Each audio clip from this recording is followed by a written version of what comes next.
Hello, how are you? I'm Matthew, host of Truth from the Booth here on Canada's number one folk station, Folk Up Radio, located in the beautiful community of Perth Andover, New Brunswick. This show originates from Halifax, Nova Scotia.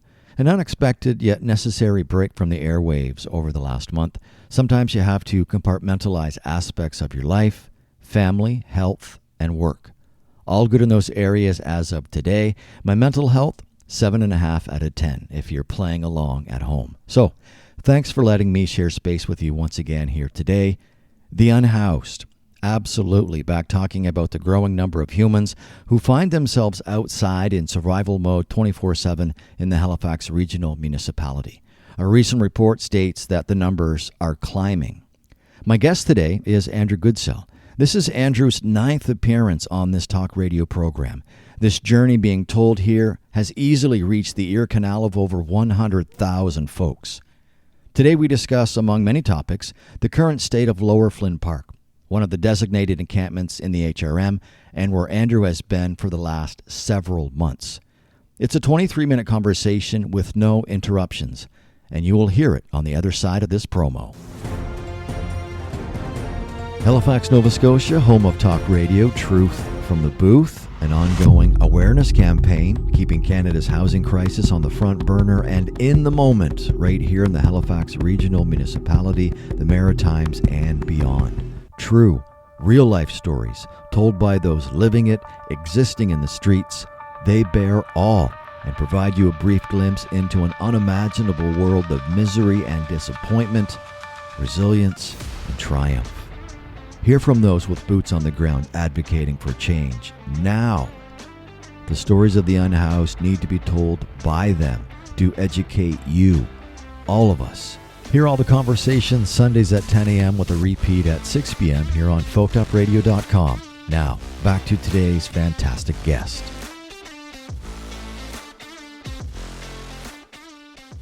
Okay, so first off, I want to ask, thank you for doing this. How are you and Dusty? Your mental health on a scale of 1 to 10, where are you right now?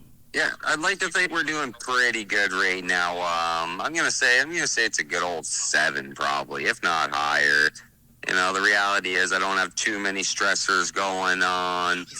We finally got weather that's much more enjoyable and easier to deal with when you're in this kind of situation. And yeah, I don't know. I guess just the mindset's in a pretty good place right now. Okay, well, that's good. And we have discussed on numerous occasions the importance of Dusty. Now, he goes where you go, and I think that's always going to be the case. But I'm wondering, would you be where you are today mentally and perhaps geographically if it wasn't for Dusty? Do you know what I mean? Because I know he's helped you through some situations. Dusty's changed everything, and every conceptual thing I could think of, whether it's traveling and hitchhiking back to Ontario to see friends and family.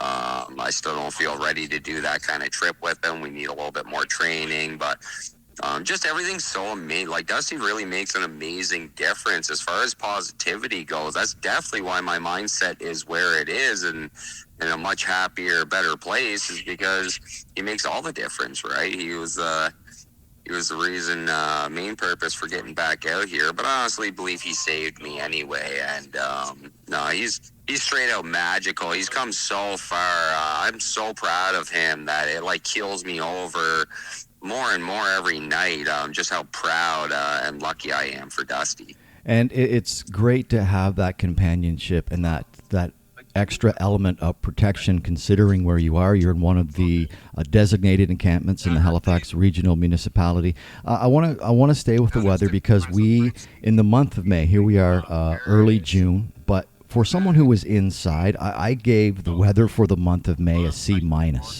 How did you fare? Because I know that being out in the elements 24/7, it's a mental beat down. You're dealing with, yeah. Okay. So what was it like? What's it like for you? So, May was horrible, actually. We got hit up with so many rainstorms, one right after the other, that I found for a couple weeks. And then just the transition into the weather, I can imagine how hard it's been for anyone in any kind of homeless situation. Just really, really hard.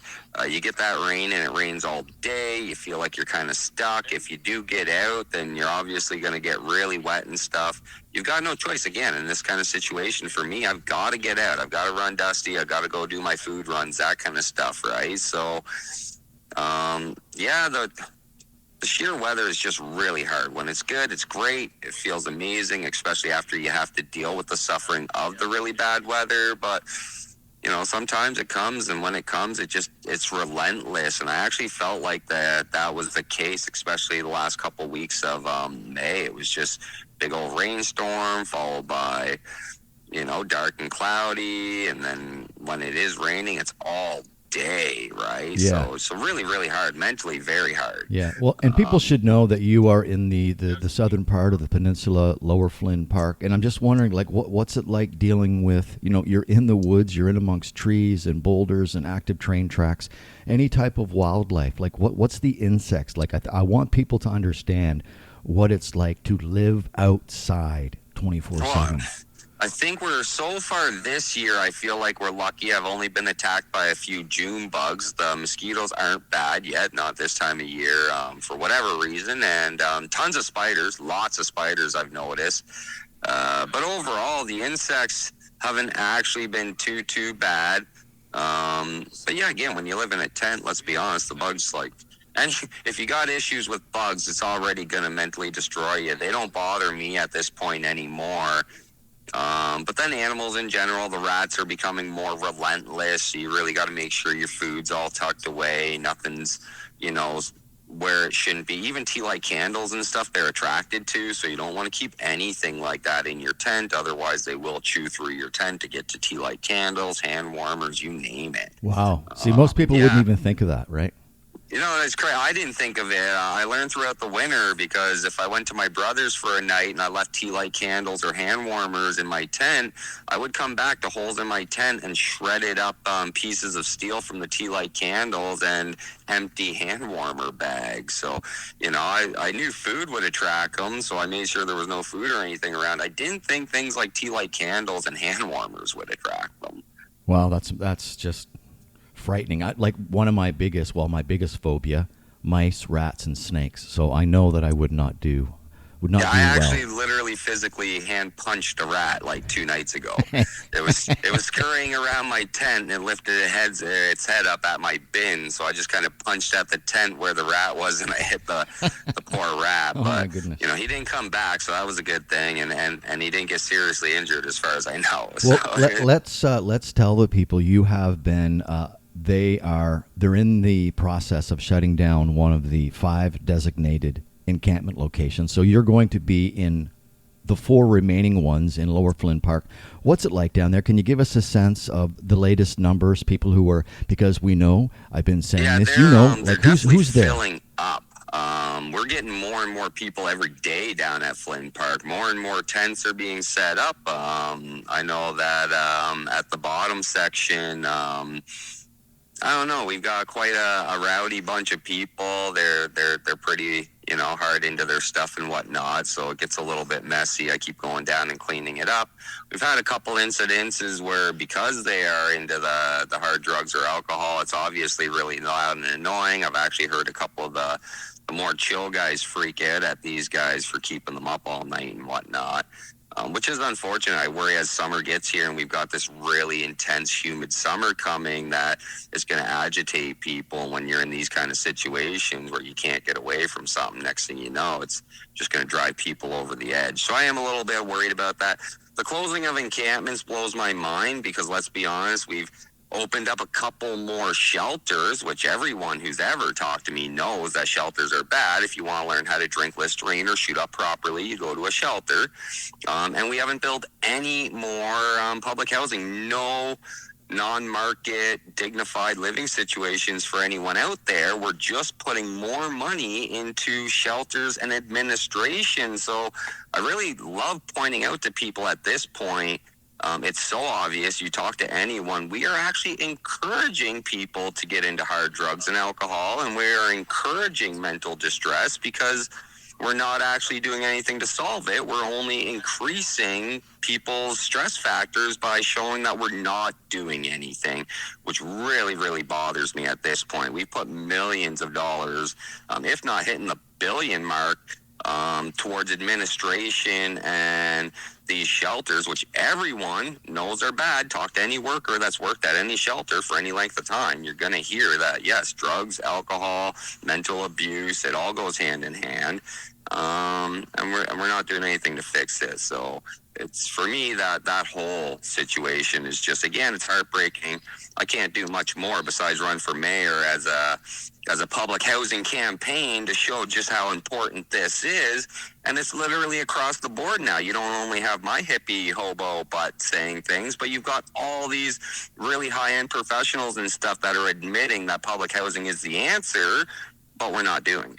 I want to stay with a post that you made a while ago, sticking with what you have just been talking about. The new housing minister, he's okay with rents continuing to climb, but would like to see higher wages.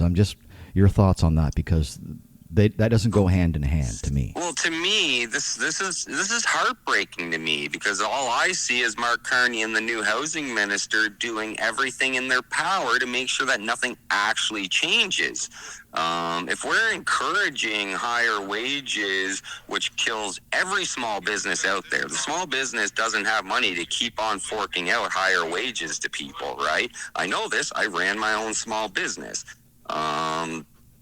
So, like, I don't understand, like, if the goal isn't to stop inflation as far as rentals go, if it's not to, sorry for everyone that owns a home, that instead of making $500,000 profit in your house very quickly, you're only going to make $100,000 profit in your house. Oh my God, the horribility of that all. I'm sorry for those people. But if you're more worried about making $400,000 than $100,000 and not caring about people, that says more about you than it does about anything else. And we're not fixing it. Why? Because, everyone that owns these homes and stuff, they have money, they have security, they've got the stuff that, every minimum wage worker out there doesn't have. So, it's real easy for 50% of society that has safety and security met, and the other 50% of society are just holding on by the a thread. Yeah, I think what I've learned over the last month or so, last couple of months, but what I've been telling people for years is that your life can change in the blink of an eye. So it doesn't matter, how much money you have in the bank or how much wealth you have. Your life can be turned upside down in a moment. I just think of all those storms that have been ripping through the U.S. Just the fires and stuff. You're right. People are losing all of that. Yeah. Right? So it's, for me, and I appreciate your honesty. This is why I've had you on the show so many times. But for me, Andrew, it's just as simple as, and we're going to talk about a report that came out here just a couple of weeks ago. We'll talk about that in a bit. Well, I'm thinking it's the safety and security for all in the building that we need to do, because we do need to crash the rental market a bit. Everyone deserves safety and security. And if people are more worried about making money off of someone's safety and security, that is a huge issue. Yeah, well, what I was going to say is just the simple mathematics of it. When you're putting more money out than you're bringing in, you're going to be on the street. And we know and a report here not too long ago says that the number of unhoused here in the HRM has doubled in the last couple of years. Confirmed doubled, and they pointed out it's actually probably more than tripled, to be honest, Matthew, because these are the people that they can confirm 100% are having housing issues that they actually talked to within, I think it was like a 3-day walk around. So, yes. Yeah. That's the statistics we're using. We're using statistics of a group of people who walked around for like 3 days or something, and they're already saying that they, with confirmation, can confirm we have doubled our homeless situation. So I actually believe it's more like tripled. Proof in the pudding that the government's saying that they're doing all these things to help, but it's clearly not helping, and we know these things aren't going to help because I've talked to all these workers for years, and we've all been saying the exact same thing. The only way to deal with homelessness is to build housing. Plain and simple. You can't house someone without somewhere to put them, right? Yeah, absolutely. And the other number that stuck out in this survey, there were like two separate surveys. One was like a CBC report, but the number that stuck out to me was 39% of those that were surveyed. The reason they're unhoused right now is because they cannot keep up with the cost of living. They just cannot Well, keep that's up just with it. the A bills. lot of them are working. A lot of them, have got incomes and stuff coming in. But the reality is that we've made life unaffordable. And I really want every one of your listeners to know that anyone that uses the word affordable is not someone you want to back up, okay? You want to back up someone that's talking about non-market.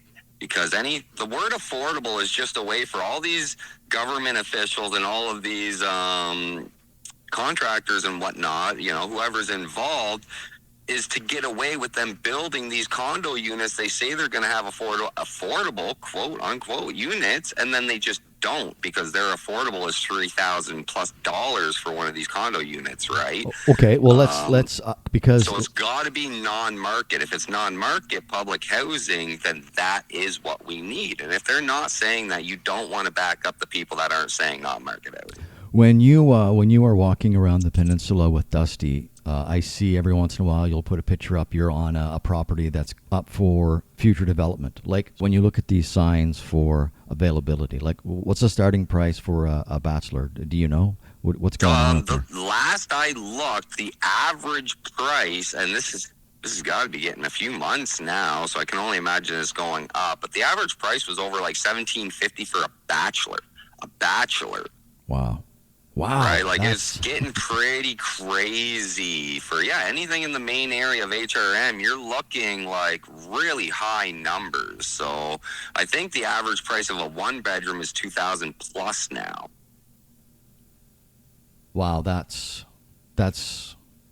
disheartening. It's crazy. Like, to me, it's crazy when you're looking at those numbers for a basic living situation. You can't live. You can't live. Stress factors are the number one killers on this planet. Our cost of living right now is killing people by the second. You have been told recently that you are number 70 on a list. You have said that could be months to years. And this is just trying to get into four walls. I've known you for a while, Andrew. To me, this just sounds like the same song and dance. What does it truly mean to you, and what are your expectations when you hear this? Actually, you said it best there, Matthew. I signed up through these same organizations. This is 4 or 5 times now. 10 years ago, 6 years ago, 4 years ago, 2 years ago, I believe, and now just recent, right? So, and these are all the same organizations. They're all run by all the same people and non-for-profits and stuff. And here I am a decade later, after going through however many jobs, still pushing, still showing that this is why I needed the non-market public housing, is because even working full-time, 2 minimum wage jobs, that if I was actually going to have a quality of life, I needed the public housing. So that way I could stop working 2 full-time jobs, work 1 full-time job, and be great. I'm paying money into rent. So it's, paying off all these buildings that we should have had built up for the last 30 years anyway. And it gives me the safety and security. And then, after a 40-hour work week, I've actually got something to save for it, after paying electric bills, water bills, which is all stuff that we should be making money on, because I don't understand why we're not,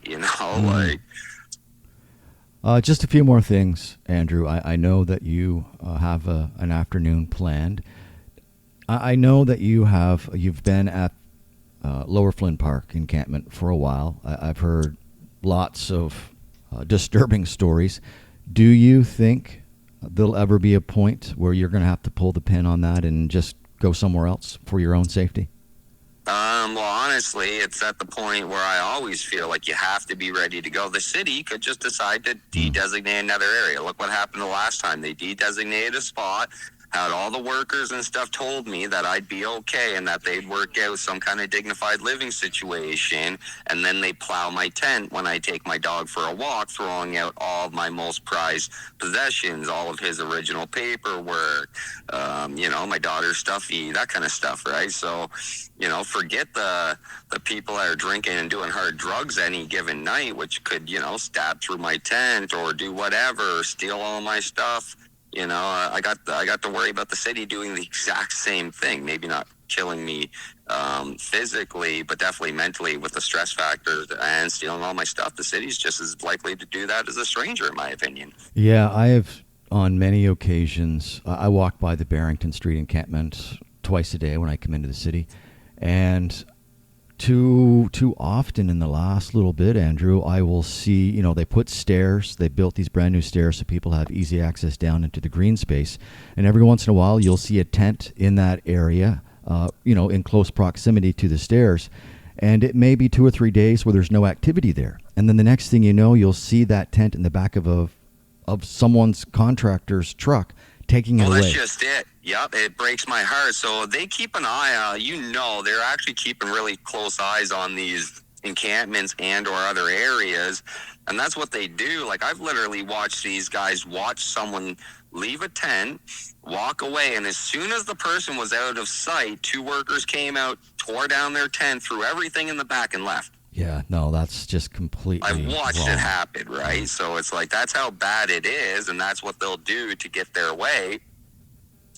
Which, I don't know. The whole thing breaks my heart because I understand why the city wants to do it. No one wants to see tents in these certain areas. But once again, I'm just pointing out, Matthew, for 30 years, we didn't provide what we knew 30 years ago was needed. Anyone who said that public housing, non-market housing, didn't need to be built was destined to put us all into these rough places, and it works well for the system we live in, right? The poor are all freaking living together, working their butts off to pay for the wealthy to live the life that they want to live too, right? So, I don't know. I just believe that we can do better for everybody.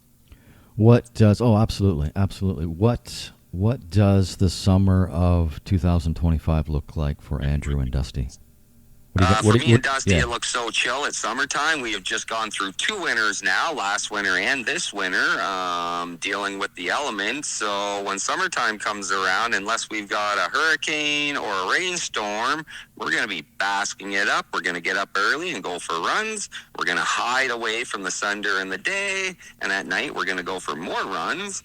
And we're just going to live our best life. You know what? We're going to live it up. And everyone that's got a problem with this hippie hobo living it up and having a great old happy life can, the haters are going to hate. Feel free to hate me, but, build a better world, create a society where my safety and security was met. So when I say that, I'm now talking about my niece and nephew and their kids when they have them, because you already failed society trying to, give me at least a leg up instead of a leg down.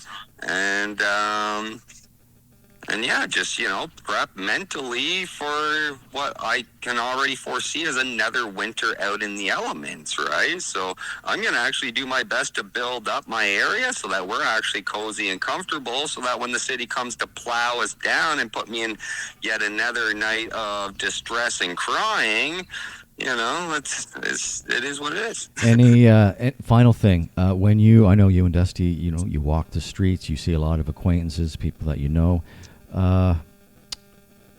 What's your plan this summer for educating? Like, I know you do your signage, I do plan origami. on getting some more busking out. I want to get the boards out. I really want people to realize that, I'm still pushing public housing. So you'll see boards that say public housing is the answer. Look into it, find out about public housing and why it is the answer. And I guess besides that, I'm just, again, I'm kind of just going with the flow of things. Besides that, I'm not sure exactly what I'm going to push for advocating. Just knowing that is the message that I still plan on pushing and hopefully will help get across. Andrew, I always appreciate your time. Enjoy the rest of your day, and please be safe at the encampment that you're at, please. Thank you, Matthew. I always say I'm as safe as I can be, or try to be anyway. And we love you guys, man. We really appreciate you helping getting the voice out there. And, obviously, if anyone ever sends a message or asks you any questions or whatever, yeah, throw them at me, because we do need change. I know it's possible. Like, I always love that quote. I think it was Einstein or something. Those who saying it can't be done need to move over for those who are doing it. I think what we can certainly do is the next time I see you, we'll just get in front of the camera and do a live stream on my In the Moment. Thanks again. Oh, that'd be Andrew. epic. Yeah, we'll get Dusty in on it too, because we know everyone likes looking at him more than us. They just like hearing us. Absolutely. Thanks for your time, Andrew. Oh, thank you, man. You have a great day. You as well. Much love. Thank you, Andrew and Dusty. Always appreciate the real-time, streetwise dialogue. It is bittersweet, though, to be a part of their journey, and you will hear from Andrew again, that I guarantee. For reference, that conversation was recorded yesterday afternoon as Andrew charged up his phone behind the Central Library and waited for family. Andrew was getting out of the elements as rain moved through the province Saturday night. So yeah, the weather hasn't been the greatest. Remember, C-. On the bright side, Father's Day next Sunday and summer solstice Friday the 20th at 11:41 p.m. Atlantic. I will return next Sunday with a new show and a new guest to celebrate Father's Day with you. This show will soon be available on my YouTube channel at In the Moment 2025, where you can see all the work I do outside of this radio program. Thanks again for the space to hang out. I'm Matthew. Back to your Sunday Folk soundtrack on 99.9 FM in Perth, Andover, and folkedupradio.com.